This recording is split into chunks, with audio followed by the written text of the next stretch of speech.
Hi students, तो आज बात करते हैं हम लोग आखिर कार्बन इतना हमारे डेली लाइफ में क्यों इम्पॉर्टेंट है। क्योंकि आप जो चैप्टर पढ़ने जा रहे हैं वो है कार्बन एंड इट्स केमिस्ट्री। तो हमारे डेली लाइफ में कार्बन की इम्पॉर्टेंस है, तभी तो हम ये चैप्टर पढ़ रहे हैं ना। तो पहला क्वेश्चन है हमारे पास, why carbon is so important in our daily life. तो नंबर वन, इसमें जब भी आप बात करेंगे तो नंबर वन, हम जो लिविंग सिस्टम है, यानी लिविंग सिस्टम जितने भी हैं, जितने भी लिविंग ऑर्गेनिज्म हैं, सभी के भीतर बायोमॉलिक्यूल्स के फॉर्म में प्रेजेंट है। कौन? कार्बन। क्योंकि कैसे? तो हमारे बॉडी में क्या है, डीएनए है, हमारी बॉडी में आरएनए है, बहुत सारे क्या है सब्सटेंस है, कंपाउंड्स हैं, सब किसके बने हैं? कार्बन के बने हैं। नंबर टू, हम क्या करते हैं अपने डेली लाइफ में जिंदा रहने के लिए फूड फूड को क्या करते हैं, खाते हैं। तो जितने भी फूड्स ले रहे हैं, तो जितने भी फूड्स के कंपोनेंट हैं, जैसे कार्बोहाइड्रेट, हम बात करते हैं एमिनो एसिड्स, प्रोटीन, ये सब क्या है, सब कार्बन के कंपाउंड्स हैं। ठीक है। नंबर थ्री, हम जो है डेली लाइफ में क्लोथ्स पहनते हैं, यानी टेक्सटाइल इंडस्ट्रीज बात करें, यानी एक ऐसी केमिस्ट्री जहाँ पे पॉलीमर की बात करते हैं, यानी प्लास्टिक्स। तो प्लास्टिक्स में क्या है, कार्बन का कंपाउंड है ना यूनिक। सबसे इम्पॉर्टेंट जो अब आ रहा है, अब बताइए ध्यान से कि जिंदा रहने के लिए हमें क्या चाहिए, खाना, ठीक है वो है। लेकिन यदि कोई इंसान बीमार हो जाता है तो उसे क्या चाहिए, मेडिसिन। तो मेडिसिन किससे बनते हैं, तो हम बात करेंगे कार्बन कंपाउंड से। ठीक है, आप पैरासीटामोल लेते हो तो वो भी क्या है, उसमें कार्बन के कंपाउंड्स हैं, कुछ फंक्शनल ग्रुप ऐड हैं। तो ध्यान रखना है कि कार्बन की इतनी इंपॉर्टेंस है हमारी डेली लाइफ में कि हम सर्वाइव उनके बिना नहीं कर सकते, क्योंकि हमारी सिस्टम भी उसी से बनी पड़ी है। ठीक है, ये हो गया importance of carbon. Number two, आखिर कार्बन में यूनिकनेस क्या है? अरे भाई ये कोई क्वेश्चन है? हाँ है। तो कार्बन में यूनिकनेस ये है कि carbon a large number of compounds बना के रखे हुए, मतलब बहुत सारे कंपाउंड्स हैं, ये यूनिकनेस हो गया कार्बन का। तो अब यहाँ पे नेक्स्ट क्वेश्चन हमारे पास आता है, इतना इम्पॉर्टेंट भी है, ये यूनिकनेस ये है कि इसके बहुत सारे कंपाउंड्स हैं, तो भाई इसका रीज़न क्या है? क्या चीज़? रीज़न। तो रीज़न जब भी बात करते हैं तो कुछ चीज़ें हमें यहाँ समझनी होगी। पहला टेट्रावैलेंसी, जो कि पहला रीज़न है किसका, कार्बन कंपाउंड्स का। Number two, catenation property. क्या? Number two, catenation property. चलिए थर्ड की बात करते हैं। यहाँ पे सबसे इंपॉर्टेंट टर्म आने वाला है कार्बन के द्वारा बनाया जाने वाला स्ट्रक्चर, डिफरेंट स्ट्रक्चर्स, जिसमें हम बात करेंगे आइसोमेरिज्म का। किसका बात करने वाले हैं हम लोग? आइसोमेरिज्म का। एक और जो नई केमिस्ट्री है, जहाँ पे हम टेक्सटाइल की बात करेंगे, यानी textile industries, polymer industries, plastic industries, जिससे बहुत सारे मटेरियल्स बनाए जा रहे हैं, यानी पॉलीमर्स। यानी ये चार फैक्टर ऐसे हैं जिन पे हम बात करने वाले कार्बन के रीजन के बेसिस पे। अब एक और, कार्बन आप देखेंगे जब टेट्रावैलेंसी की बेसिस पे बात करेंगे तो कार्बन मल्टीपल बॉन्ड बनाते हैं, खुद से बनाते हैं या कुछ नॉन मेटल वाले एलिमेंट्स के साथ बनाते हैं। तो ठीक है, ऐसे जुड़े रहे हमारे साथ, तो देखते रहिए। तो कार्बन की जो इम्पोर्टेंस है बहुत ही ज़्यादा है। आप रीज़न समझ रहे हैं, तो बारी बारी से समझते हैं हम लोग। पहला टेट्रावैलेंसी, इसमें दो टर्म में ध्यान से देखिए, एक है टेट्रा और दूसरा है वैलेंसी। और वैलेंसी का मतलब तो आप समझते हैं, combined capacity of an element, यानी एक एलिमेंट जितना कंबाइन करता है दूसरे एलिमेंट के साथ, वो उसकी क्या वैलेंसी है, यानी बॉन्ड बनाने की टेंडेंसी, कंबाइन करने की tendency, that is valency. But यहाँ पे बताया जा रहा है कार्बन हैज टेट्रावैलेंसी। भाई एक तो बात बता दे रहे हैं, बहुत यूनिक चीज़ है, ये समझना भी बहुत ज़रूरी, ध्यान से समझें आप। जब भी आप वैलेंसी को डिफाइन करोगे ना, तो दो बेसिस पर डिफाइन करोगे आप। एक, number of electron loses from outermost shell, number of electrons loses कहाँ से, from outermost shell, from outermost shell. और दूसरा बात करोगे आप, number of electrons gain, number of electrons gain, यानी जितने नंबर ऑफ इलेक्ट्रॉन्स गेन किए जाएंगे और जितने नंबर ऑफ इलेक्ट्रॉन्स लूज किए जाएंगे, उसके बेसिस पे हम वैलेंसी डिसाइड करते हैं।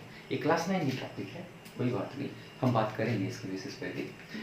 अब देखिए, लेकिन जब हम बात करते हैं टेट्रा वैलेंसी, तो कार्बन में हम इन दोनों के बेसिस पे उनकी वैलेंसी नहीं डिसाइड कर पाते, क्योंकि दोनों केस में क्या हो जाता है, अनस्टेबल हो जाता है। तो इसके विषय में स्टडी किया गया, देखा गया कार्बन जो है ना हर कंपाउंड्स में 4-4 बॉन्ड बना के रखे हुए हैं म्यूचुअल शेयरिंग की मदद से। किसकी मदद से? म्यूचुअल शेयरिंग की मदद से। इसलिए वहाँ पे उस चीज़ को स्टडी करके तब बताया गया कि कार्बन की जो वैलेंसी होती है 4 होती है। तब यहाँ पे बोला गया the combining capacity of an atom is called valency, यानी कार्बन जितने एटम के साथ जुड़ा हुआ है, जितने अपने एक कार्बन जितने अपने इलेक्ट्रॉन के साथ अदर एटम के साथ जुड़ा हुआ है वो उसके लिए वैलेंसी है। तो ऐसा कार्बन में देखा गया कि कार्बन जो है अदर 4 एलिमेंट के साथ म्यूचुअल शेयरिंग करते हुए बॉन्ड बनाए हुए, इसलिए इसके पास कितनी वैलेंसी हो रही है? 4। इसके बेसिस पर नहीं डिसाइड किया जा रहा है, क्योंकि कैसे देखो ध्यान से आप, यदि हम केस नंबर 1 बात करें जिसपे हम बात करते हैं by using of 4 electron from outermost shell. अब देखते हैं हम क्या करते हैं। कार्बन के पास सबको तो पता ही होगा 6 इलेक्ट्रॉन होते हैं टोटल। हम कॉन्फ़िगरेशन करेंगे तो फर्स्ट सेल में 2 इलेक्ट्रॉन और इसके लास्ट सेल में 4 इलेक्ट्रॉन। अब देखेंगे क्या कि 2 इलेक्ट्रॉन है या 4 इलेक्ट्रॉन है। अब इसको हम सेल के बेसिस पे दिखाते हैं। कार्बन के न्यूक्लियस में 6 प्रोटॉन, पहले सेल में 2 इलेक्ट्रॉन रिवॉल्व कर रहे हैं, दूसरे सेल में इसके 4 इलेक्ट्रॉन रिवॉल्व कर रहे हैं, 3 4। अब आप क्या कर रहे हैं, इसके 4 इलेक्ट्रॉन यहाँ से निकाल दे रहे हैं। ठीक है, निकाल दीजिए भाई। 1 2 3 4, ये चारों इलेक्ट्रॉन निकलने से पूरा सेल गायब हो जाने वाला है। यदि सेल पूरा गायब हो गया तो मात्र 2 इलेक्ट्रॉन बचे। बड़ा अजीब हो गया ना, एक सेल पूरा खत्म हो गया। यहाँ पे देखने से समझ में आ रहा है कि 6 प्रोटॉन जो पॉजिटिव चार्ज 6 पॉजिटिव चार्ज जो न्यूक्लियस में प्रेजेंट है वो 6 इलेक्ट्रॉन को बैलेंस कर रहा है। यहाँ समझ में आ रहा है इसकी स्टेबिलिटी है। बट यहाँ पे ध्यान से देखो यार, 6 प्रोटॉन ना वो 2 इलेक्ट्रॉन को मिलकर खींच रहा है। अब सोचो ध्यान से, क्या ये इलेक्ट्रॉन अपने आप को स्टेबल कर पाएगा यहाँ पे? नहीं, बिल्कुल नहीं। ये कोलाइड कर जाएगा किस न्यूक्लियस से, तो स्टेबिलिटी रह पाएगी क्या? बिल्कुल नहीं। इसका मतलब है स्टेबल ये नहीं हो पाएगा, यानी बाय लूजिंग टेंडेंसी के बेसिस पे हम कार्बन की वैलेंसी नहीं बता सकते। लाइन तो क्लियर हो गया। चलिए सेकंड केस, यदि केस 2 की बात करें हम, ध्यान समझना है इसको, यानी 4 इलेक्ट्रॉन को गेन करवाना है। चलिए ठीक है, 4 इलेक्ट्रॉन को गेन करवा रहे हैं। 6 प्रोटॉन है इसके न्यूक्लियस में, पहले सेल में 2 इलेक्ट्रॉन, दूसरे सेल में कितने हैं? 4 इलेक्ट्रॉन है। हम यहाँ पे 4 इलेक्ट्रॉन दे रखे, 1 2 3 4, और पहले सेल में 2 इलेक्ट्रॉन दे रखे। अब हम केस 2 में कर क्या रहे हैं? बाय गेनिंग 4 इलेक्ट्रॉन, कितना? 4 इलेक्ट्रॉन। हम इसमें क्या कर रहे हैं? 4 इलेक्ट्रॉन ऐड कर दे रहे हैं, गेन करवा रहे हैं ना। अब देखिए ध्यान से, यहाँ पे 6 प्रोटॉन ले रखे हैं क्योंकि है उसके पास, 2 इलेक्ट्रॉन पहले सेल में है और दूसरे सेल में कितना इलेक्ट्रॉन था? 4 इलेक्ट्रॉन था। अब यहाँ पे एज्यूम करते हैं ये जहाँ से भी इलेक्ट्रॉन आया होगा तो उसके लिए अलग, जैसे यहाँ डॉट दिए तो कुछ और हम साइन दे देते हैं, क्रॉस करके दे देते हैं, तो 4 इलेक्ट्रॉन यहाँ पे एक्स्ट्रा आ गया, 1 2 3 4। यहाँ पे देख सकते हैं कि 6 प्रोटॉन जो है 6 इलेक्ट्रॉन को बैलेंस कर रहा है, यानी इसके बेसिस पे एटम यहाँ न्यूट्रल है चार्ज के बेसिस पे। लेकिन यहाँ पे देखो तो आप ध्यान से, जैसे 4 इलेक्ट्रॉन गेन किया तो 6 प्रोटॉन जो है वो 3 इलेक्ट्रॉन को क्या कर रहा है? खींच रहा है। यहाँ पे तो समझ में आ रहा है एक इलेक्ट्रॉन की बेसिस, एक प्रोटॉन की बेसिस पे एक इलेक्ट्रॉन बैलेंस्ड है। बट अब इलेक्ट्रॉन बढ़ा देने से प्रोटॉन का तो नंबर बढ़ेगा नहीं भाई, प्रोटॉन तो उतना ही रहेगा। पहले सेल में यहाँ 2 इलेक्ट्रॉन होगा, अब सेकेंड सेल में जहाँ पे 4 प्रोटॉन है, सॉरी 4 इलेक्ट्रॉन है, वहाँ पे 4 इलेक्ट्रॉन और आ गए, 1 2 3 4। अब ध्यान से सोचिए आप, यदि प्लेस वहाँ पे मात्र एक बेंच में 4 बच्चे बैठने का है, 4 बच्चे और चले गए तो रिपल्सन बढ़ेगा ना। वैसे कुछ यहाँ पे कि 4 तो पहले से थे और 4 आ गए, रिपल्सन बढ़ जाएगा, यानी इंटर इलेक्ट्रॉनिक रिपल्सन इंक्रीजेस। और इंटर इलेक्ट्रॉनिक रिपल्सन इंक्रीजेस होने के कारण बताइए ये 8 इलेक्ट्रॉन जो है यहाँ पे, ये 8 इलेक्ट्रॉन जिस कारण से इनकी ऑक्टेट कंप्लीट हो रही है लास्ट सेल में, क्या ये स्टेबल हो पाएगा? तो कहेंगे नहीं। क्यों?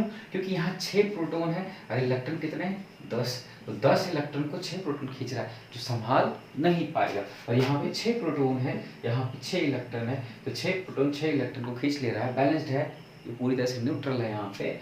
यानी इलेक्ट्रिकली न्यूट्रल है। बट यहाँ भी जब बात करेंगे हम तो 6 प्रोटॉन 3 इलेक्ट्रॉन को खींच रहा है, ये सबको बैलेंस नहीं कर पा रहा है, यहाँ से कोई ना कोई एक इलेक्ट्रॉन बाहर निकल ही जाएगा, ठीक है, यानी स्टेबल नहीं हो पाएगा। इसके बेसिस पे हम क्या कहेंगे, ये गेनिंग करने की कैपेसिटी के बेसिस पे भी हम 4 इलेक्ट्रॉन दे दें तो भी बैलेंसेस के बेसिस पे नहीं कह पाएंगे, क्योंकि 10 इलेक्ट्रॉन को 6 प्रोटॉन बैलेंस नहीं कर पा रहा है।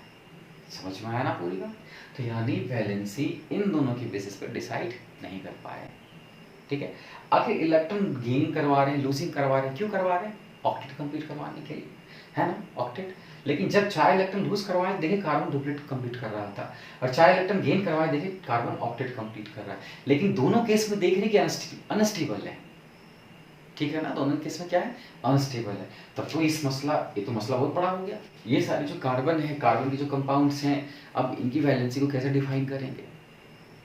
तो दिखा गया, वहाँ पे स्टडी की गई कि ये जो हर जगह पे ना 4-4 बॉन्ड बना के चल रहे हैं। फिर और ज़्यादा स्टडी किया गया, देखा गया नहीं, ये हो सकता है केसेस की म्यूचुअल शेयरिंग हो रहा है, वहाँ पे कोवेलेंट बॉन्ड बन रहा है।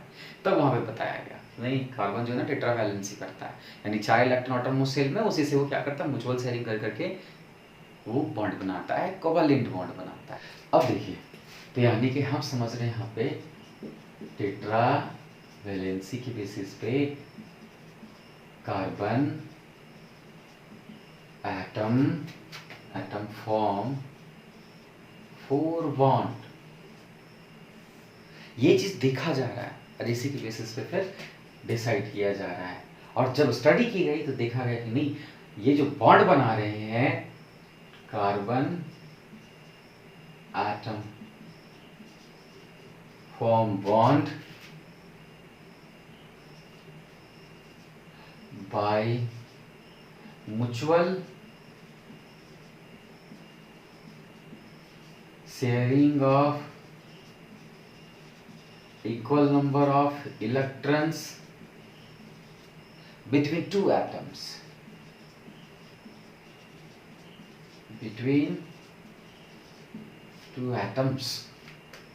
यानी यही पर डिसाइड की गई। क्लियर है ना? अब आगे बढ़ते हैं। अब दूसरी जो प्रॉपर्टी है कार्बन की वो है कैटनेशन। अब टेट्रावैलेंसी के बेसिस पे बात किया गया, आखिर कैसे हुआ है सब? देखो आप ध्यान से, यदि आप मीथेन में देखो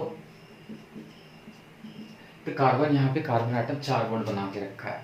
आखिर ये कैसे बनाया होगा, इसके बेसिस पे बात करेंगे हम लोग, बॉन्डिंग में आएगा वो टॉपिक, है ना, हम लोग बात करेंगे। यहाँ पे देखिए ये 4 इलेक्ट्रॉन है, हाइड्रोजन के पास भी अपना एकक इलेक्ट्रॉन है, हाइड्रोजन अपना डुप्लेट कंप्लीट करता है यहाँ पे, और कार्बन जो है अपना ऑक्टेट कंप्लीट कर रहा है by sharing of equal number of electrons between 2 atoms. ये चीजें हैं यहाँ पे, इसी के बेसिस पे जो है हम लोग कोवेलेंट बॉन्ड बताएंगे और बोलेंगे कार्बन जो है वो कितना बॉन्ड बना रखा है, तो 4 बॉन्ड, ठीक है। नेक्स्ट हम बात करते हैं कैटनेशन का, यानी जो सेकेंड प्रॉपर्टी है, रीजन के बेसिस पे बात कर रहे हैं ना, कार्बन इतना इंपॉर्टेंट क्यों, सेकेंड रीजन नहीं है ना हमारे पास, तो सेकेंड रीजन कैटनेशन। यार कार्बन जो है ना वो लॉन्गेस्ट चैन बनाता है, बट कैटनेशन का मतलब होता है the self linking property, the self linking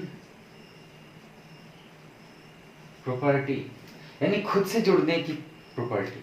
किस लिए? टू फॉर्म लॉन्गेस्ट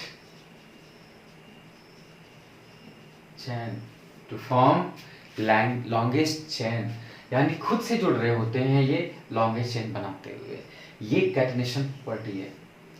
लेकिन सुनना ये, समझना ये यहाँ पे, ये कार्बन की जो कैटनेशन प्रॉपर्टी होती है ना बहुत ही हाई होती है, यानी कार्बन जो है लॉन्गेस्ट चैन बनाता है, यानी आप जैसे भी सोचो कार्बन बहुत ही ज़्यादा लॉन्गेस्ट चैन बनाता है, ठीक है। यानी जो यहाँ पे जो बोल रहे हैं, tendency to make longest chain by self linking property is called catenation. तो ऐसा नहीं कि सिर्फ कार्बन ही बनाता है, बट कार्बन की जो कैटनेशन प्रॉपर्टी होती है वो दूसरों से बहुत ही ज़्यादा हाई होती है। कार्बन जैसे अपना कैटनेशन प्रॉपर्टी शो कर रहे थे उस तरीके से सिलिकॉन भी शो करता है, कौन शो करता है, इसके बाद कौन शो करता है, सल्फर शो करता है, फिर बोरोन शो करता है। तो कुछ एलिमेंट्स ऐसे हैं जो कैटनेशन प्रॉपर्टी शो करते हैं, बट कार्बन की जो कैटनेशन प्रॉपर्टी होती है ना वो बहुत ही ज़्यादा होता है, मतलब हाई होता है, कैटनेशन प्रॉपर्टी हाई होता है, यानी ये बहुत ज़्यादा लंबे लंबे लॉन्गेस्ट चेन बनाते हैं। बट सिलिकॉन, सल्फर, बोरोन ये सब इसके जैसा लॉन्गेस्ट चेन नहीं बना सकते। ठीक है, तो यहाँ जो सेकेंड प्रॉपर्टी आने वाला है कैटनेशन। आप ही बताइए, प्लास्टिक बहुत लंबे लंबे होते हैं, यानी प्लास्टिक से साथ साथ में बहुत सारी ऐसी चीज़ें हैं जो कार्बन की बनी हुई है। आखिर ऐसे कैसे बन पा रहे हैं वो, क्योंकि लॉन्गेस्ट चेन बनाया जा रहा है कार्बन आटम्स के द्वारा। ये कैटनेशन प्रॉपर्टी का सबसे बड़ा इंपॉर्टेंट रूल है यहाँ पे कंपाउंड्स के लिए, कार्बन कंपाउंड्स के लिए। ठीक है, यानी सेल्फ लिंकिंग प्रॉपर्टी वो है आइसोमराइजेशन। क्या है, आइसोमराइजेशन। हम क्या देखेंगे, एक ही कार्बन का जो कंपाउंड्स का जो फॉर्मूला होगा, यानी कार्बन कंपाउंड्स जो मिलने वाला है इसके पास अपने क्या होते हैं, मॉलिक्यूलर फॉर्मूला। क्या होता है इसका अपना मॉलिक्यूलर फॉर्मूला। तो हम क्या देखेंगे, कई कार्बन कंपाउंड्स का मॉलिक्यूलर फॉर्मूला सेम दिखेगा, बट उनकी जो स्ट्रक्चर बनेगी ना वो डिफरेंट होगी। बाप रे, ये बड़ा खतरनाक लाइन है, STRUCT। हाँ ठीक है, इनकी जो स्ट्रक्चर जो होगा ना, मॉलिक्यूलर फॉर्मूला इनकी क्या होगी, सेम होगी, बट इनकी जो स्ट्रक्चरल फॉर्मूला क्या होगा, डिफरेंट होगा। आप क्या देखेंगे कि एक ही मॉलिक्यूलर फॉर्मूला है सभी की, बट उनके स्ट्रक्चर्स अलग अलग बन रहे हैं यार। तो ये सबसे बड़ी टेंडेंसी क्या हो गई, आइसोमराइजेशन की हो गई। नेक्स्ट है हमारे पास पॉलीमराइजेशन का। पॉलीमराइजेशन, आप देखोगे कार्बन एटम के कार्बन एटम जो कुछ मॉलिक्यूल बनाएंगे उसको बोलते हैं मर यूनिट, और वही मर यूनिट कंटिन्यूअस रिपीट करके पॉलीमर बनाएगा। यानी मर यूनिट जो होते हैं, यानी स्मॉल यूनिट जो बनते हैं पॉलीमर के, वो मर होते हैं। ठीक है, अब ये एन मर यूनिट मिल करके पॉलीमर बनाते हैं। क्या बनाते हैं, पॉलीमर, यानी इसको हम लोग बोलते हैं पॉलीमराइजेशन। क्या बोलते हैं इसको, पॉलीमराइजेशन। जैसे आप नाम सुने हो इथीन का नाम, इथीन। अब इथीन बहुत सारा हो गया, एन टाइम्स हो गया, इथीन एन टाइम्स है, ये सारे आपस में मिल करके क्या बनाते हैं, पॉलीथीन। ये क्या है, आइसोमराइजेशन है। इतना नहीं, एक चीज और, जब भी आप देखेंगे कार्बन एटम्स जो है वो खुद के साथ या कुछ ऐसे भी एटम्स हैं जैसे जो नॉन मेटल्स हैं, जैसे ऑक्सीजन है, नाइट्रोजन है, इन सभी के साथ मल्टीपल बॉन्ड बनाते हैं। इन सभी रीजन के कारण हम कहेंगे कि कार्बन जो है, कार्बन के जो कंपाउंड से बहुत ज़्यादा इम्पॉर्टेंट है, इनके सारे रीजन ये सब हैं। एक आखिरी पॉइंट देख लेते हैं, क्या कि कार्बन जो है वो तो टेट्रावैलेंसी शो करता है, टेट्रावैलेंसी के साथ आइसोमराइजेशन शो करता है, साथ ही साथ पॉलीमराइजेशन शो करता है। अब सबसे यूनिक आप देखेंगे कार्बन के कंपाउंड्स में, कार्बन जो है खुद के साथ डबल बॉन्ड, ट्रिपल बॉन्ड खुद के साथ बनाता है, साथ ही साथ दूसरे नॉन मेटल जैसे ऑक्सीजन, इनके साथ मल्टीपल बॉन्ड है। ये सब क्या है, ये मल्टीपल, नाइट्रोजन ले लें तो इनके साथ ट्रिपल बॉन्ड बना सकता है, नाइट्रोजन के साथ ये डबल बॉन्ड बना सकता है। यानी कार्बन जो है नॉन मेटल के साथ, जिसमें से नाइट्रोजन है, ऑक्सीजन है, इन सभी के साथ ये जो है मल्टीपल बॉन्ड बनाता है। यानी ये भी तो ऑर्गेनिक कंपाउंड्स में ही आएगा, यानी कार्बन कंपाउंड्स में ही आएगा ना, यानी यूनिक है ये। क्या है ये, यूनिक है। बहुत सारी चीज़ें हम यहाँ पर डिस्कस किए हुए हैं। अब जो हमारे पास जो टॉपिक आने वाला है, आखिर कार्बन जो है ये जो कैटनेशन प्रॉपर्टी जो शो करता है वो सबसे ज़्यादा क्यों शो करता है, इसके कुछ रीजंस की बात करेंगे, ध्यान सुनिए हम लोग। Carbon has highest catenation property why. तो जब भी आप देखेंगे कार्बन कार्बन के बीच में सिंगल बॉन्ड है, क्लोरीन क्लोरीन के बीच में सिंगल बॉन्ड है, हाइड्रोजन हाइड्रोजन के बीच में सिंगल बॉन्ड है, ब्रोमीन ब्रोमीन के बीच में सिंगल बॉन्ड है, क्लोरीन क्लोरीन के बीच में सिंगल बॉन्ड है। आप इन सभी पे ध्यान देखना। आप क्या देखोगे, हाइड्रोजन के बाद यदि बॉन्ड एनर्जी की बात करें, bond energy, bond dissociation energy, यानी हम इतनी एनर्जी प्रोवाइड करें ताकि इन सभी की बॉन्ड क्या हो जाए, ब्रेक कर जाए। तो कार्बन के केस में हम बात करेंगे यहाँ पर हाइड्रोजन की केस में, तो हाइड्रोजन का जो होता है 432 किलो जूल पर मोल होता है, इनकी बॉन्ड एनर्जी, ताकि इतनी एनर्जी प्रोवाइड करेंगे ताकि ये ब्रेक कर जाए। इसके बाद यदि बात करें तो कार्बन की होती है। कार्बन कितना होता है, कितनी होती है, 348 किलो जूल पर मोल होती है। अब बताइए, हाइड्रोजन यहाँ पे सबसे ज़्यादा है, उसके बाद किसका है, कार्बन का है। इसके बाद इन सभी का कम है। क्लोरीन की बात करें, फ्लोरीन की बात करें, ब्रोमीन की बात करें, आयोडीन की बात करें, आप इन सभी में क्या देखेंगे कि हाइड्रोजन के ग्रुप में क्लोरीन का सबसे ज़्यादा बॉन्ड डिसोसिएशन एनर्जी होगा, फिर ब्रोमीन का होगा, देन क्लोरीन का भी होगा, देन आयोडीन का होगा। ठीक है, ये बॉन्ड डिसोसिएशन एनर्जी है, कितनी एनर्जी प्रोवाइड करेंगे तब बॉन्ड टूटेगा। आप देखो हाइड्रोजन के बाद यदि आने वाला है तो कौन है, कार्बन है। तो ये जो कार्बन है ना, आप जब भी जितना लंबा चैन बनेगा, इन सभी की बॉन्ड एनर्जी एक जैसी होगी। जब इन सभी की बॉन्ड एनर्जी एक जैसी है, स्ट्रांग है ये, तो अभी बताओ कहीं पे भी बॉन्ड इसका टूटेगा, नहीं टूटेगा, यानी कम एनर्जी में बिल्कुल ब्रेक नहीं करेगा। इसी वजह से कार्बन जो है, इसकी जो कैटनेशन प्रॉपर्टी होती है बहुत ही हाई होती है। आई थिंक आप लोगों को समझ में आ गया होगा स्टूडेंट्स। सो फिर मिलते हैं आप लोगों के साथ नए वीडियो के साथ। So thank you so much.